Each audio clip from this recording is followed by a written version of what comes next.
So, last week's list of 10 Amiga/Game Boy games was some self-indulgent nostalgia on my part. I adore both systems more than basically any others. Well, it's my birthday this weekend, so yeah, let me indulge myself further with 10 more games released on both the Amiga and the Game Boy. James Pond 2 Robocod. There were a few games in the James Pond series. The second one was the highlight for sure, and that came out on quite a few things, but the most renowned version is surely the Amiga one. It was pretty acclaimed in magazines at the time. The Game Boy version has a bunch of levels and bosses cut out, and squeezing such a vibrant game onto a tiny monochrome screen might have been risky. The Game Boy version is alright though, despite being a smidge on the ugly side.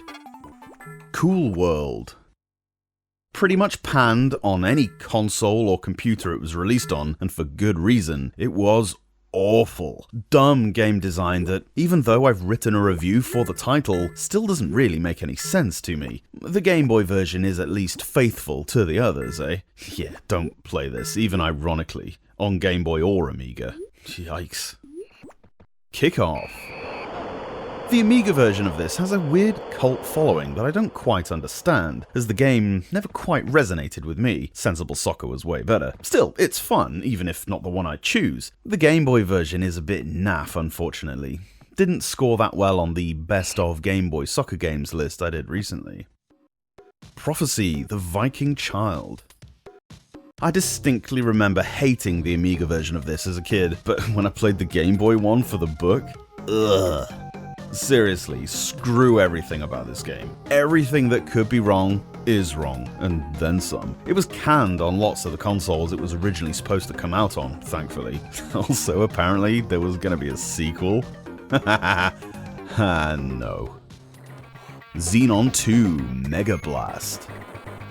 There were a buttload of amazing shoot-em-ups on the Amiga. The genre really shone on that computer, as it does on the Game Boy actually, but weirdly there's not a ton of crossover. I guess that's the whole Japan-Europe divide, but one thing they did both have is the Bitmap Brothers blaster Xenon 2 Mega Blast. While probably not in the top 5 on either system, it ain't far off in fairness. Parasol Stars Rainbow Islands 2. A European exclusive on Game Boy that also came out on the NES. Parasol Stars, Rainbow Islands 2, The Story of Bubble Bobble 3, not separate games, that's the full title right there, is most well known for its 1992 Amiga and Atari ST versions. The Game Boy version is a bit stripped back and realistically too difficult compared to other versions to be all that fun, but it's there nonetheless. Rodland. You might get the same vibe to the last game with Rodland. Aesthetically at least, they do look very similar. However, Jaleco's pair of mascots had a much better Game Boy outing than Ocean's. Perhaps that familiarity was what led Tam and Rit's adventure to not really make it onto very many systems, and often then only in Europe. If there's a choice to be made between Parasol Stars and this though, take Rodland every time. Total Carnage.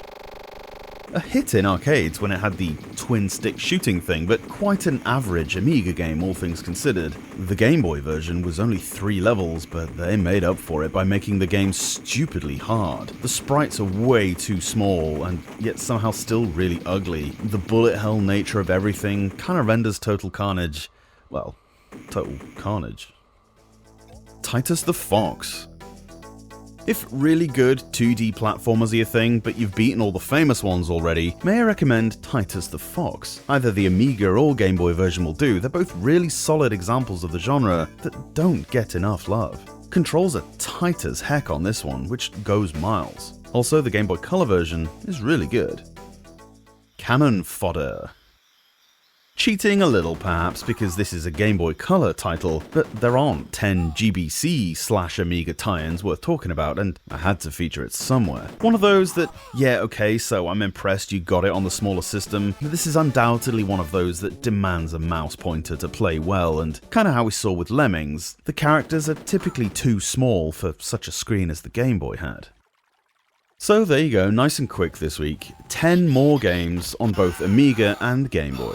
You're probably fed up with hearing me prattle on about what wasn't even that culturally relevant outside of Europe, so that's your lot for now. Though, for those of you stateside that perhaps don't know anything about the Commodore Amiga and just how good it actually was, I hope you liked the history lesson and feel compelled to somehow check these games out for yourself. Don't know how you'd go about that. Like, sub, all that toss, send me some cake day wishes, that'll make me smile, and I'll see you Monday for some spy versus spy action.